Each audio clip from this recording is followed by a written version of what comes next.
Seri 10 Pedang Kayu Harum, Si Kumbang Merah, Cerita, Ho Ping Hu, Audiobook, Novel Silat, Bab 55. Walaupun hatinya penuh dengan kecurigaan, namun Bilian tidak merasa gentar ketika tuan rumah memasuki sebuah lorong yang menuju ke bawah, menuju ke ruangan bawah tanah. Dia hanya menoleh sebentar ke arah Suhengnya. "Hati-hati, Suheng," bisiknya dan Tanggan mengangguk. "Engkaulah yang harus berhati-hati, Suma," katanya di dalam hati. Lorong bawah tanah itu membawa mereka ke depan sebuah kamar berpintu besar. "Nah, di dalam kamar ini kalian bisa menemukan orang yang kalian cari. Bukalah pintunya dan masuklah," kata Han Lojin. Tanggan melewati sumainya. Dia hendak membuka pintu itu, akan tetapi Bilian sudah menangkap lengannya. "Suheng, jangan, waspada terhadap perangkap orang jahat." Karena lengannya dipegang oleh Bilian, Tanggan tidak jadi membuka daun pintu dan menoleh kepada Han Lojin yang tertawa. "Hahaha, Nona Siangkoan Bilian yang gagah perkasa itu kiranya penakut." "Nona, apakah engkau tidak berani membuka pintu itu? Apakah harus aku yang membukakannya untuk kalian?" Bilian tersenyum mengejek. "Ang Hongchu, aku sama sekali tidak takut padamu, hanya tidak percaya dan curiga kepadamu. Bukan takut tetapi hati-hati terhadap kecuranganmu. Bukalah pintunya dan biarkan kami melihat dulu siapa yang berada di dalam kamar ini." Han Lojin tertawa, diam-diam kagum pada gadis perkasa itu. Seorang gadis yang gagah berani dan cerdik sekali, seperti juga Chia Kui Hong, maka akan amat menguntungkan bila gadis ini mau menjadi pembantunya. Dia sudah mengatur siasat sebelumnya dan merasa girang bahwa hal ini dia lakukan karena kalau tidak, akan berbahaya menghadapi amukan gadis semacam ini. Sebelum membawa Bilian ke depan kamar tahanan bawah tanah itu, dia telah membuat kedua orang tawanan di kamar itu, Mayang dan Chia Kui Hong, roboh pingsan oleh asap pembius. "Hahaha, Siangkoan Bilian, akan kubuka pintunya. Kau lihatlah baik-baik siapa yang berada di dalam kamar ini," katanya sambil maju menghampiri pintu kamar. Bilian menggerakkan tangan dan mencabut lagi pedang pusaka Kuan Im Kiam yang tadi telah dia simpan lagi di sarung pedangnya. Daun pintu terbuka dan Bilian melangkah ke ambang pintu. Memandang ke dalam, Tanggan berada pula di belakangnya, dekat sekali dan ikut menjenguk ke dalam. Kamar itu cukup luas akan tetapi tidak ada meja atau kursi di situ. Hanya ada kasur tebal di atas lantai dan sebuah kamar kecil di sudut. Di atas kasur itu nampak dua orang wanita rebah terlentang seperti dalam keadaan tidur. Bilian memandang penuh perhatian, begitu pula dengan Tanggan. Tanggan sama sekali tidak mengenal dua orang gadis itu. Dua orang gadis yang sama-sama cantik jelita. Dia hanya tahu bahwa ayahnya akan menggunakan tipu muslihat dan perangkap untuk menangkap dan menundukkan sumainya. Namun dia tidak tahu dengan cara bagaimana. Tiba-tiba Han Lojin mendorong punggung Tanggan. Pemuda ini mengerti maka dia pun menabrak sumainya yang berada di depannya sambil berteriak. "Celaka, Sumai!" Bilian terkejut ketika merasa betapa Suhengnya terdorong dari belakang sehingga kedua tangan Suhengnya itu pun mendorong punggungnya. Sama sekali dia tidak menyangka bahwa yang diserang bukan dia melainkan Suhengnya yang berada di belakangnya. Tadi dia agak lengah karena kagetnya sesudah mengenal seorang di antara dua orang wanita yang rebah telentang di dalam kamar itu. Dia mengenal Chia Kui Hong.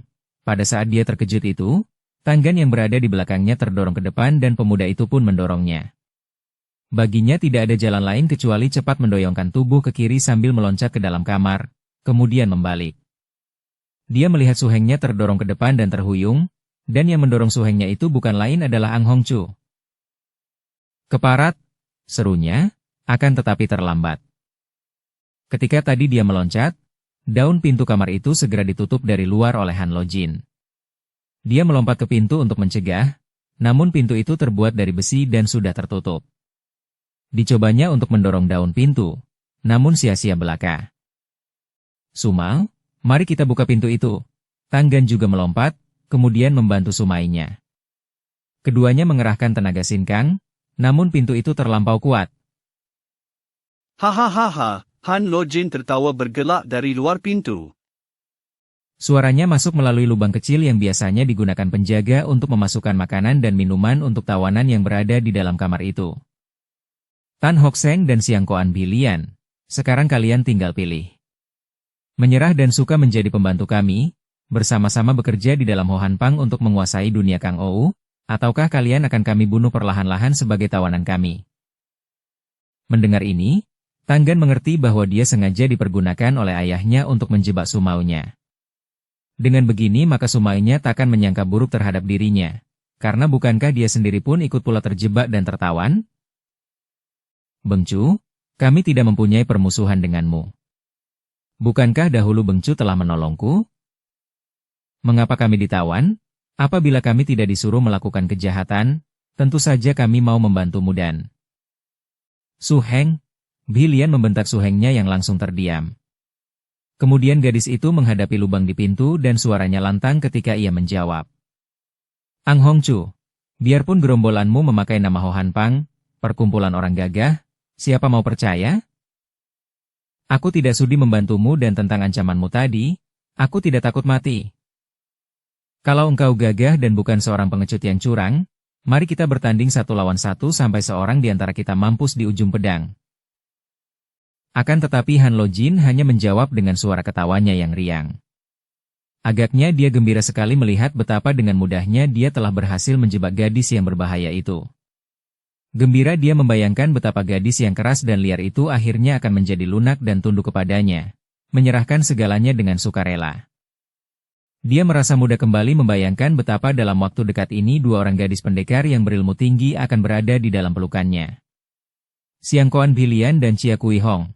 Mereka berdua akan menjadi wanita taklukannya yang terakhir, yang akan mendatangkan perasaan bangga di hatinya di samping kepuasannya merusak kehidupan 2 orang wanita. Wanita pendekar pula. Suara ketawa itu semakin menjauh, juga langkah kaki Han Lo Jin terdengar meninggalkan lorong bawah tanah itu. Setelah suara langkah kaki itu tidak terdengar lagi, Bilian cepat-cepat menghampiri Kui Hong yang menggeletak seperti orang tidur itu. Chia Kui Hong, dia berseru heran dan memeriksa. Hatinya lega karena Kui Hong tidak terluka dan pingsan saja. Ia mengenal Kui Hong sebagai seorang gadis yang memiliki ilmu kepandaian tinggi, tidak kalah dibandingkan dirinya sendiri, tetapi ternyata menjadi tawanan pula di sini. Dia dapat menduga bahwa Kui Hong terjebak pula, seperti dia dan Su Hengnya. Ia memeriksa gadis kedua yang juga rebah telentang dan keadaannya sama dengan Kui Hong. Tidak terluka tapi pingsan. Ia tidak mengenal gadis itu, yang melihat wajahnya seperti peranakan asing. Ketika dia menengok, dia melihat Su Hengnya tengah memeriksa keadaan kamar tawanan itu, seolah mencari jalan keluar. Ia pun bangkit berdiri. Bagaimana, Su Heng? Apakah ada bagian lemah yang memungkinkan kita keluar? Tanggan menarik wajah duka dan khawatir, menggelengkan kepala kemudian dia balik bertanya. Siapakah gadis-gadis itu, Sumau? Agaknya engkau telah mengenal mereka. Aku tidak kenal dengan yang peranakan asing ini, akan tetapi gadis kedua ini tentu saja aku mengenalnya dengan baik. Ia seorang pendekar wanita yang berilmu tinggi, pendekar terkenal dari Chinling Pai. Sungguh mengherankan sekali bagaimana seorang gadis yang lihai seperti dia dapat menjadi tawanan di sini. Sumai, hal itu membuktikan betapa lihainya Bengcu, ketua Ho Han Pang itu. Apakah tidak lebih baik bila kita membantu perkumpulan orang gagah itu daripada menentangnya dan membiarkan diri kita terancam bahaya? Su Heng, engkau tidak tahu betapa jahat dan kejinya Ang Hongchu. Kalau engkau tahu tentu tak akan berpendapat seperti itu. Kita harus menentang iblis busuk itu. Sampai mati aku tidak sudi membantu iblis seperti dia. Tanggan menundukkan mukanya yang terlihat amat sedih. Ini bukan dibuat-buat, karena memang dia merasa sedih sekali melihat betapa Sumainya sangat membenci Han Lo Jin, ayah kandungnya. Dia merasa sayang kepada Siang Koan Bilian dan dia mengharapkan dapat menjadi suami gadis perkasa yang cantik jelita itu. Akan tetapi gadis itu demikian membenci ayahnya. Apabila Sumainya itu mengetahui bahwa dia bukan Tan Hock Seng, melainkan Tanggan putra Ang Hongchu, tentu Sumainya akan membencinya pula. Akan tetapi, dia pernah menyelamatkan aku dan sikapnya kepadaku demikian baik. Bilian memandang Su Hengnya dan dia pun mengerti. Ang Hongchu menjebak dia karena memusuhi Jai Huacat itu dan karena dia dan Ang Hongchu bermusuhan. Kini Su Hengnya itu terbawa-bawa dan menjadi tawanan pula. Tan Su Heng, aku menyesal sekali bahwa engkau ikut pula tertawan. Akan tetapi jangan khawatir, Su Heng. Kita masih hidup dan kita berdua akan mampu membela diri. Bahkan kalau kita dapat bebas dari sini, aku tidak akan terjebak lagi dan akan kubasmi Ang Hongchu dan sarangnya. Betapapun muluk nama yang dia pakai untuk perkumpulannya, pasti di dalamnya busuk. Dan di sini masih ada Chia Kui Hong. Dia amat lihai, bahkan mungkin lebih lihai daripada aku, maka kita bertiga pasti akan dapat membasmi Ang Hongchu dan anak buahnya. Siapa tahu, mungkin gadis peranakan asing ini pun memiliki kepandaian. Biar ku coba menyadarkan Kui Hong. Bhilian berjongkok di dekat Kui Hong yang masih pingsan, sedangkan Tanggan hanya berdiri memandang saja. Tiba-tiba dia melihat asap putih memasuki kamar itu dari lubang kecil dari mana biasanya penjaga memasukkan makanan dan minuman. "Sumo awas!" teriaknya. Bhilian cepat meloncat sambil membalikkan tubuhnya. Dia pun melihat asap itu, dengan sekali bergerak tubuhnya telah mendekati lubang itu dan sekali tangannya bergerak, sinar hitam lembut menyambar keluar dari lubang. Terdengar teriakan kesakitan di luar dan asap berhenti berhembus masuk.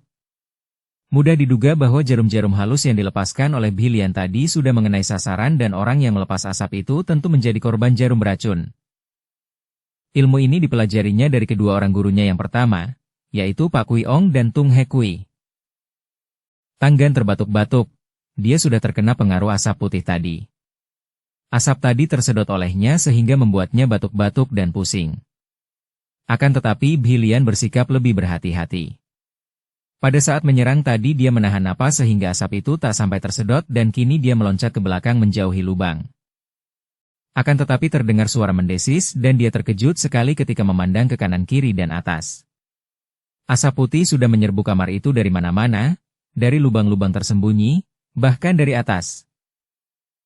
Bhilian cepat menyambar selimut yang berada di atas kasur dan memutar-mutar selimut itu untuk mengusir asap yang mendekatinya. Akan tetapi karena lubang-lubang di kamar tahanan itu tidak terlalu banyak sedangkan asap yang masuk sangat banyak, maka asap yang diusir dengan putaran selimut itu hanya berputar-putar saja di dalam kamar itu dan akhirnya membalik lagi ke arah Bhilian.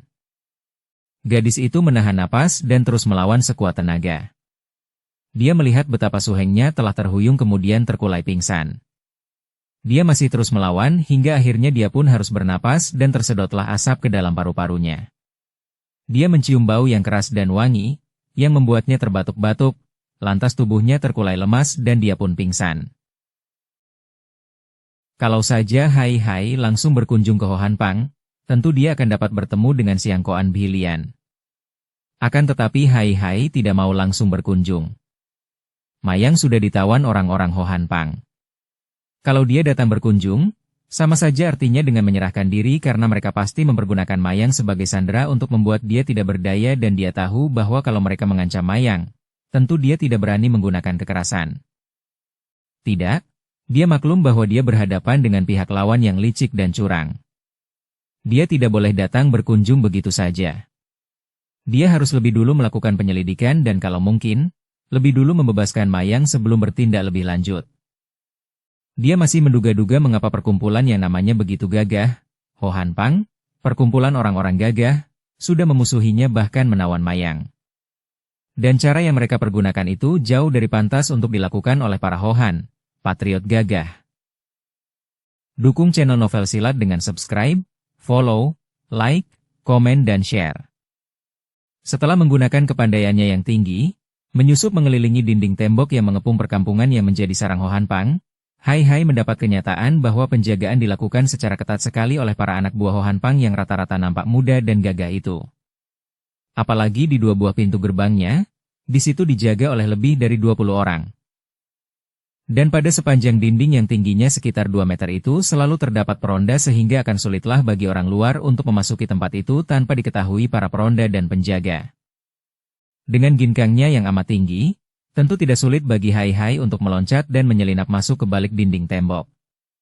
Akan tetapi dia ingin yakin agar dapat masuk tanpa diketahui orang. Akan berbahayalah kalau sampai ada yang melihatnya, bukan bagi diri sendiri melainkan bagi Mayang. Tentu mereka itu akan mengancam untuk mencelakai Mayang kalau sampai diketahui dia memasuki sarang perkumpulan itu.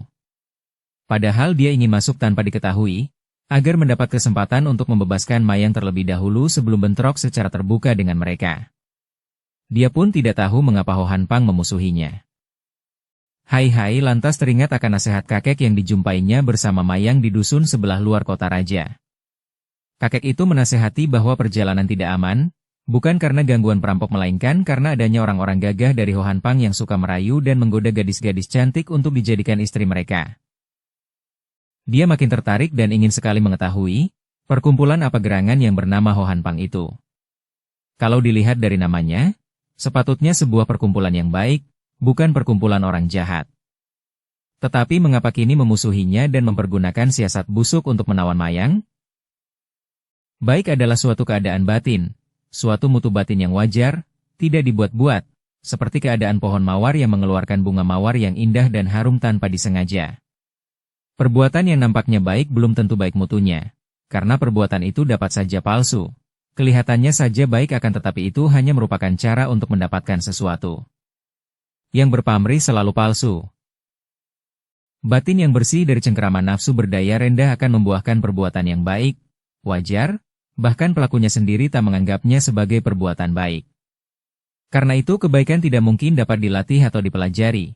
Karena kalau demikian maka kebaikan yang dilakukan dengan sengaja itu hanya merupakan perbuatan munafik belaka. Sengaja dilakukan agar mendatangkan sesuatu yang diinginkan oleh si pelaku. Kebaikan adalah bebas dari perhitungan pikiran. Kebaikan adalah sesuatu yang dilandasi cinta kasih. Seorang ibu yang menyusui anaknya tak akan merasa bahwa dia melakukan suatu kebaikan wajar dan tidak disengaja. Dasarnya cinta kasih. Cinta kasih hanya akan menyinari batin yang bebas dari pengaruh pikiran yang bergelimang nafsu daya rendah. Matahari telah condong ke barat. Hai cepat menyelinap ke belakang sebatang pohon pada saat melihat ada dua orang peronda berjalan menuju ke tempat itu sambil bercakap-cakap. Dia mendengarkan dengan penuh perhatian. Mengapa Pangcu menyuruh kita berjaga dengan ketat dan waspada? Bukankah semua pengacau telah tertawan? Dan kalau yang datang itu hanya gadis-gadis cantik, untuk apa kita takut?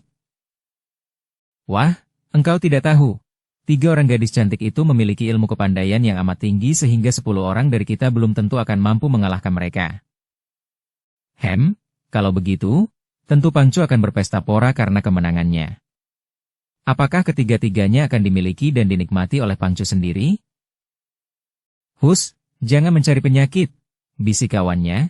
Apapun yang akan dilakukan Pangcu dan para pembantu utamanya, bukan urusan kita. Itu urusan tingkat tinggi. Keduanya berjalan melewati pohon di mana Hai bersembunyi dan tiba-tiba Hai keluar dari balik pohon. Sejak tadi dia memang telah mengerahkan kekuatan sihirnya. Pest! 2 orang itu terkejut sekali dan cepat membalikkan tubuh mereka. Mereka memandang terbelalak dan nampak bingung. Tadi Hai sudah mengintai ke arah gardu di depan pintu gerbang di mana berkumpul para anak buah Ho Han Pang dan melihat seorang di antara mereka yang agaknya menjadi pimpinan dan disebut Ciong Toako. Mengapa kalian bengong? Apakah sudah tidak mengenal lagi pemimpinmu? Aku orang Syekh Ciong ini? Ah, Ciong Toako, kata yang tinggi kurus. Ciong Toako mengejutkan kami saja, kata orang kedua yang perutnya agak gendut. Kalau meronda baik-baik, jangan melamun, kata Hai yang telah berhasil membuat 2 orang itu melihat dia sebagai Ciong Toako.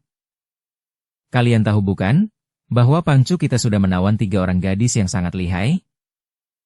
Tentu saja kata-kata ini dikeluarkan sesuai dengan apa yang baru saja didengarnya dari percakapan mereka.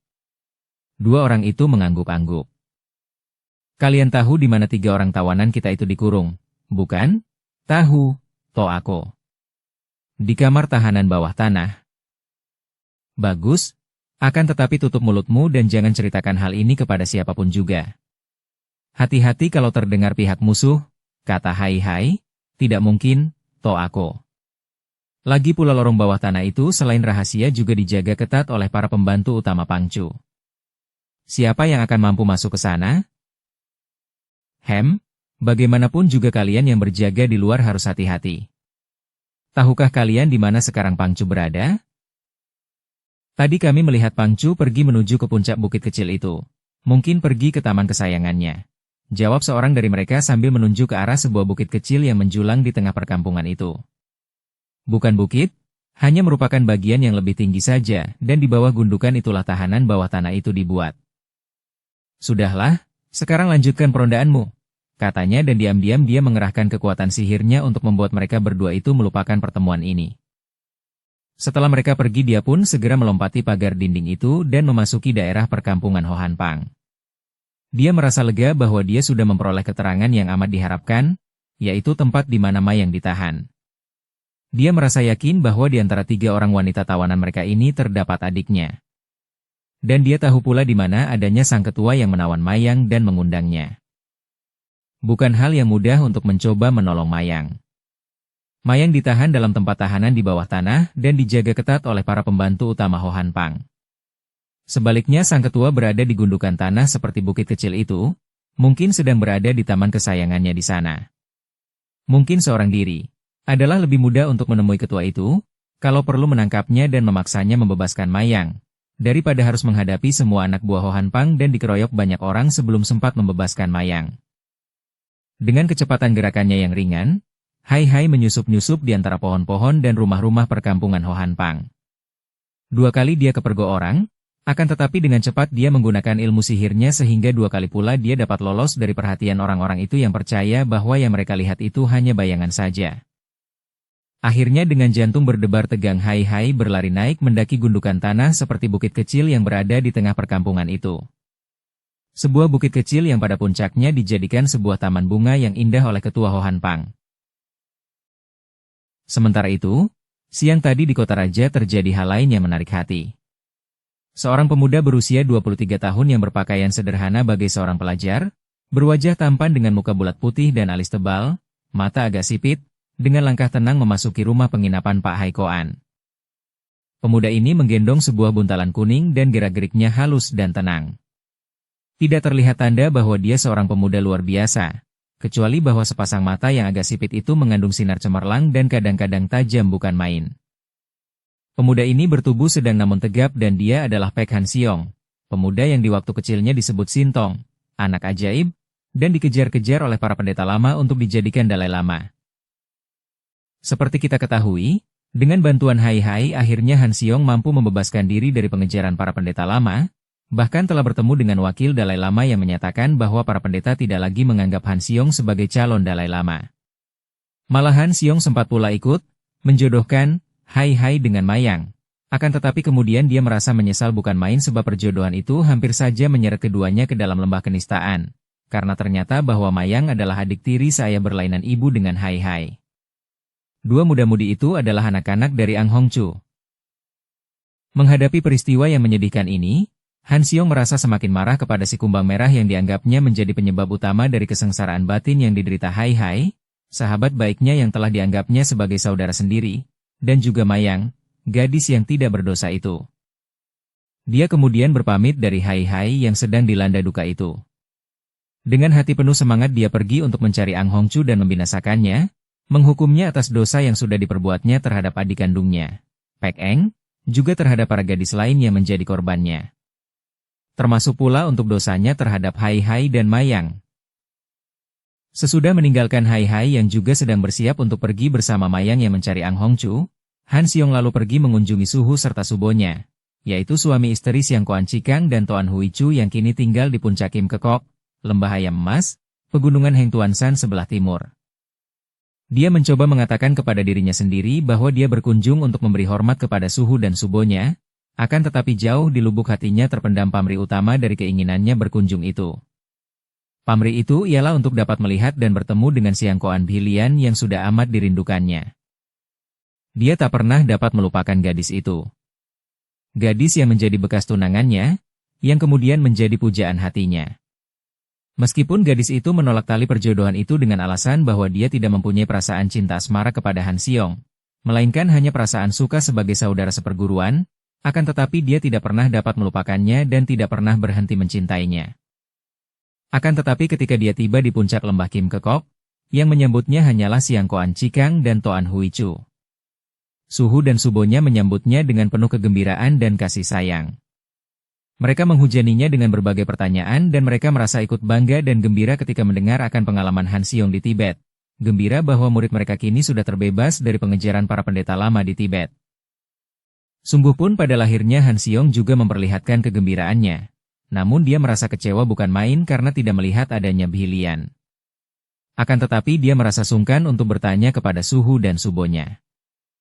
Setelah mereka mendengarkan pengalaman yang sangat menarik dari murid mereka itu, akhirnya Tuan Huichu yang berpenglihatan tajam bisa menduga bahwa muridnya ini tentu diam-diam mempertanyakan ketidakmunculan puterinya.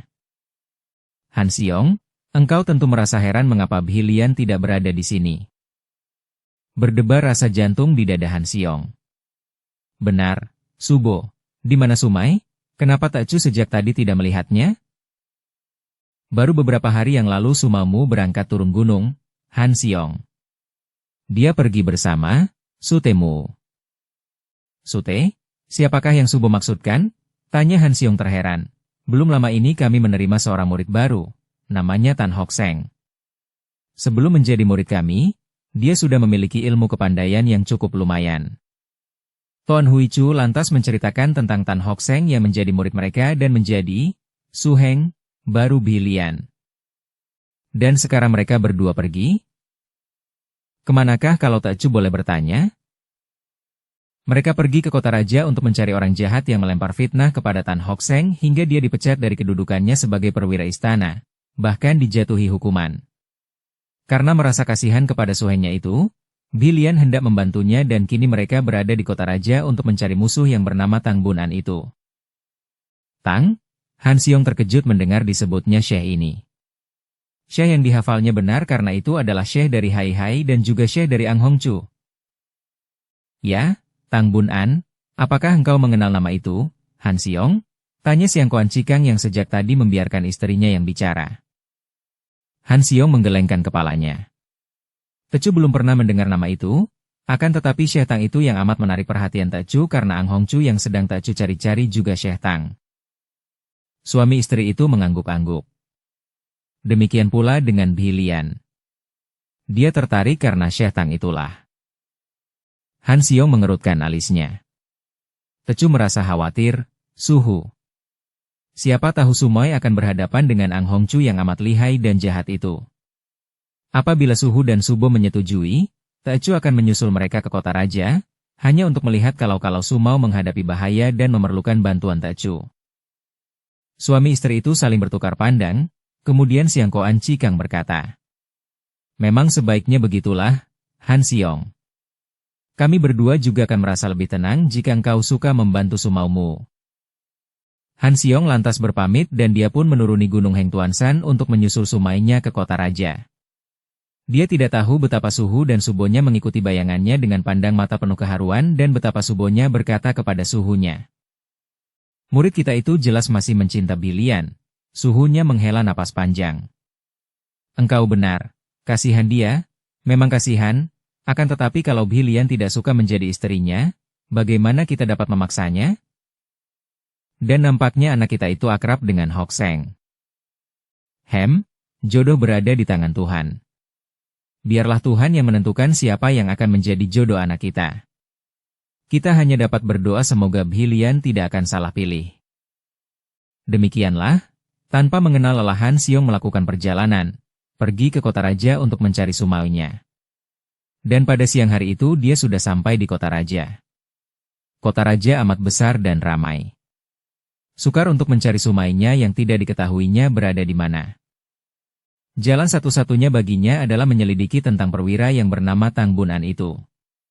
Akan lebih mudah menyelidiki tempat tinggal seorang perwira daripada seorang pendatang seperti Sumaunya yang tidak dikenal orang-orang di tempat itu. Han Xiong memasuki rumah penginapan Pak Hai Koan. Dia akan mencari sebuah kamar penginapan dahulu sebelum melakukan penyelidikannya. Dengan demikian dia akan lebih leluasa meninggalkan buntalan pakaiannya di dalam kamar. Lagi pula dia merasa gerah sekali dan pakaiannya kotor berdebu. Dia ingin mandi dan berganti pakaian. Dan di rumah penginapan itu pun dia sudah dapat memulai dengan penyelidikannya. Bertanya kepada karyawan di situ tentang perwira Tang Bunan dan di mana dia tinggal. Bersambung ke bab 56. Dukung kami dengan subscribe, follow, like, komen dan share. Terima kasih.